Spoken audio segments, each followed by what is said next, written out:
Not even 2 versions in, and Kuro was feeling charitable, it appears. In the second half of version 1.2, we have a new Electro attacker, Xiangli Yao, and as a bonus, they're giving everyone a free copy of him upon completing the flagship event, cause why the hell not? Always appreciated to get more free stuff, so shoutouts to Kuro for their generosity. Considering literally everyone has a chance to get a free copy of him, no doubt you guys are interested in finding out how to play him, how good he is, how to build him, who to pair him with, and so on. I'll be covering all of those things and offering my own thoughts on his gameplay and place in the meta, giving my first impressions on Xiangli Yao in the process. I think he's a really cool character after having tried him out myself, and a really good choice for a free character at that.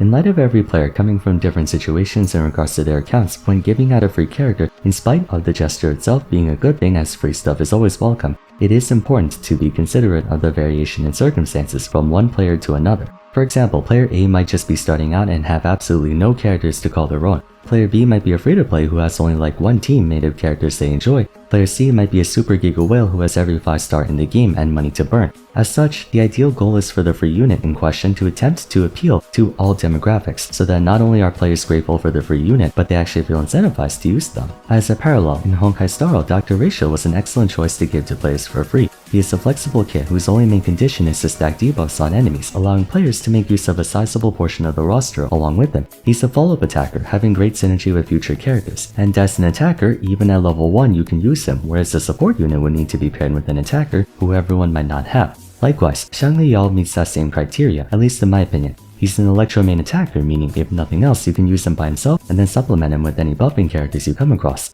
In general, it's better for free characters to be DPS since every party begins with the DPS first and then the supports after. As for whether he's good for free to play and pay to win alike, let's talk about his abilities. In similar fashion to most Wuthering Waves characters, Xiangli Yao's moveset can come off a bit wordy, subsequently making him appear complex on paper, but just like the other units, once you really dig into his gameplay, he's actually quite simple. In fact, he might be the simplest character among the past 4. Similarly to them, Xiangli Yao runs off a theme, his theme being liberation damage. The majority of his rotation deals liberation damage, much like how most of Zhe is basic attack damage, where Qinqi is skill damage. Ironically, Xiangli Yao has 4 different skills, hence why it can be kinda confusing. His resonance skill comes in 4 different variants, the base skill, deduction, and the forte skill, decipher. Then when he activates his liberation, he gets an empowered base skill, divergence, and an empowered forte skill, law of reigns. We'll go through one at a time. The base skill deduction just does damage, that's it, nothing special. All it's meant for is to charge his forte circuit alongside his basic attacks. Upon maxing out his forte, his skill turns into decipher to deal more damage and convert into liberation damage. Now, when using decipher, it automatically pops in midair, allowing him to use a new midair attack that also deals liberation damage. So not unlike Xiangli where her skill pops her up in the air, and then you can use the new midair attacks to generate her forte gauge.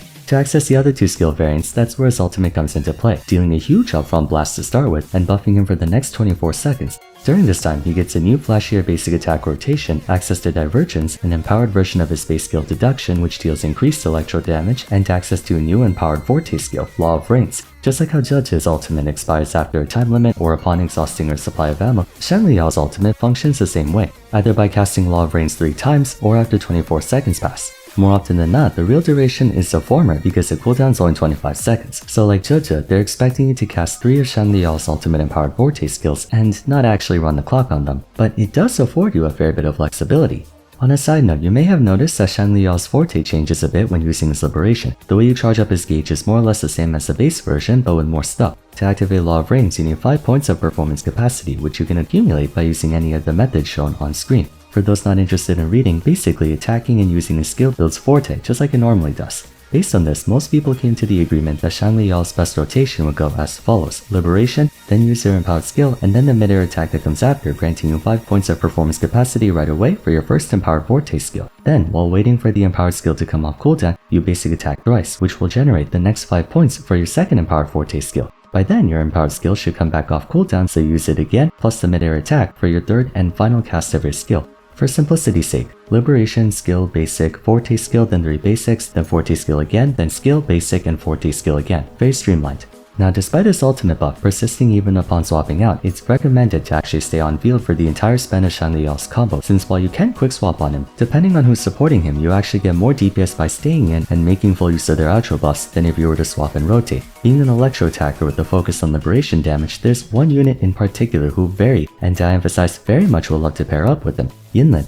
Yinlin's Outro skill is hands down the best one for Xiangli Yao as it gives both increased electro damage and liberation damage. Prior to him there was Calcaro, a decent character in his own right, but in light of that team being heavily focused on quick swapping, which not many players can do, along with Yinlin's swap cancelling being nerfed a bit from the closed beta test, it wasn't the most popular party to go with. For Xiangli Yao, you basically swap out of Yinlin, then stay on him for the entire time, not needing to swap back and forth. Thankfully, Yinlin has off-field pressure, which can add a bit more damage to Xiangli Yao's rotation, although it's kind of a shame that her outro only holds out for 14 seconds. Granted, you can always refresh the buff if you want. That's about it. The main premise of his gameplay is to get his ultimate up ASAP, then get your attacks going. A very straightforward playstyle with not too many moving parts. His two inherent skills focus on that rotation too, with the first one giving him a stacking electro damage boost with every cast of his skill, and the second one granting him super armor against most attacks, so you don't have to worry about getting staggered, although you might still have to avoid the attacks that one-shot you. The last part of his base kit would be his own outro skill, almost identical to Jian's outro, where upon swapping out, the incoming party member's basic attack will trigger an area attack once every 2 seconds for up to 3 times within 8 seconds. However, unlike Jian's outro, this one is not a coordinated attack, but it does do some pretty solid damage.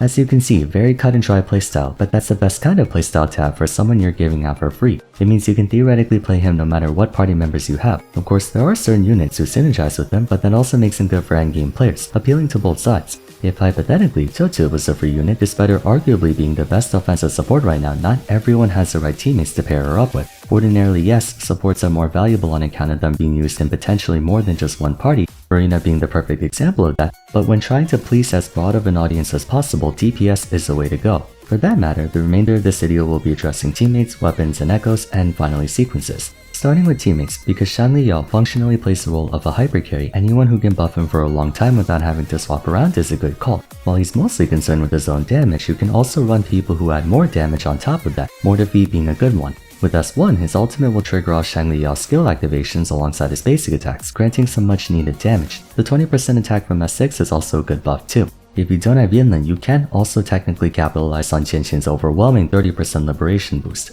Yinlin's outro edges out slightly more, not to mention the off-field attacks provided by her, but Jianxin is not too bad either. She's kind of hard to use outside of her ultimate and outro otherwise, but again, your focus is on Xiangli Yao anyway. Chocho's outro skill is almost entirely useless on Xiangli Yao, given the latter's main skills are liberation damage, but if you want, you can still utilize her battery capability and the follow-up attack damage if you have nothing else. Last but not least, I am inevitable.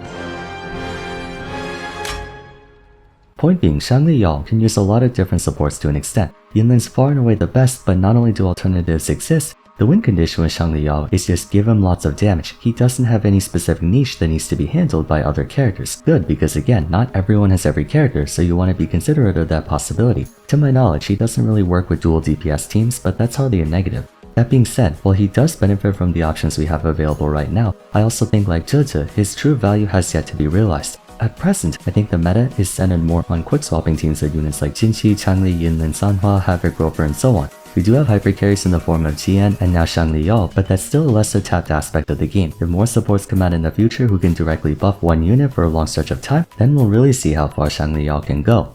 Moving on though, for equipment and echoes, weapon-wise, the gauntlet category low-key is short on options for DPS, so for the most part it comes down to a signature gauntlet or abyss surges. For you budget players out there who purchase the insider channel on the battle pass, the Stenard is arguably the best gauntlet for him, assuming you have none of the 5-star ones. Tons of attack and crit rate and deliberation damage bonus after using your skill, practically made for him. Aside from that, free-to-play oriented 3 and 4 stars, such as Hollow Mirage and Gauntlets of Night, can work, but compared to other weapon types, you don't have that many good choices at the moment. Conveniently, Xiangli Yao is free, so the asteroids you were going to spend on him, you can instead spend on his weapon. And to its credit, that thing is stacked. Tons of attack and crit rate and a massive liberation damage bonus. Abyss Surges can also work too, as the energy regen gets your ultimate back up faster. Echoes wise, Void Thunder, self-explanatory. Lingering Tunes isn't too bad considering you're staying on field for quite a while, and the outro skill damage boost is also worth checking out, but overall you're looking at 40% electro damage versus 30% attack. Main echo wise, despite Thundering Memphis giving you more liberation damage, it simply takes too long to run through the entire animation, so you're better off going Tempest and making do with just the electro damage instead.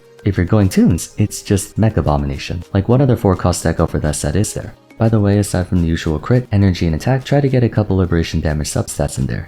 Last part would be sequences. With everyone getting a free copy of him, I'm sure some of you might be wondering if it's worth going for more copies of him. Obviously, it depends on how much disposable income you have and how much you care about going the distance, but you'll be happy to know that Xiangli Yao is complete at base. All of the sequences are purely just damage increases. Meaningful damage increases, mind you, but you don't have to feel pressured to get more just to experience the quote-unquote full version of him. For example, with Lingyan, without S1, he's much more unforgiving to play. Xiangli Yao has none of that. S1's just more damage on each cast of Law of Rain. S2 gives bonus crit damage whenever using either a skill or liberation, so essentially it's a free 30% crit damage at all times, since when are you not casting your skill?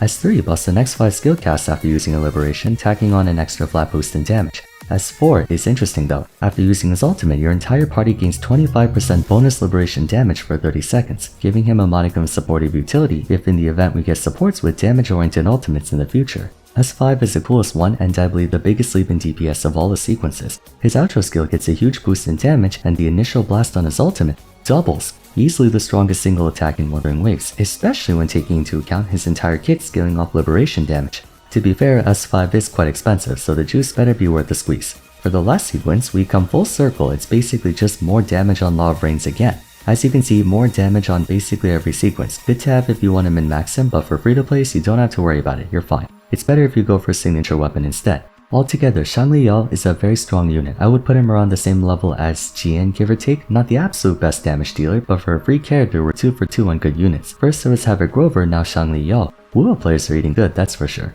I think it was a good choice to make him the free character given everything we went over in this video. He's easy to pick up, he can work with many supports, and has a ton of room for future growth, making him an excellent fit for any type of player, whether just starting out or pushing for endgame. Like most damage dealers, the odds of him getting power crept are higher in relation to supports, but I mean we're getting him for free, so opportunity cost doesn't really matter.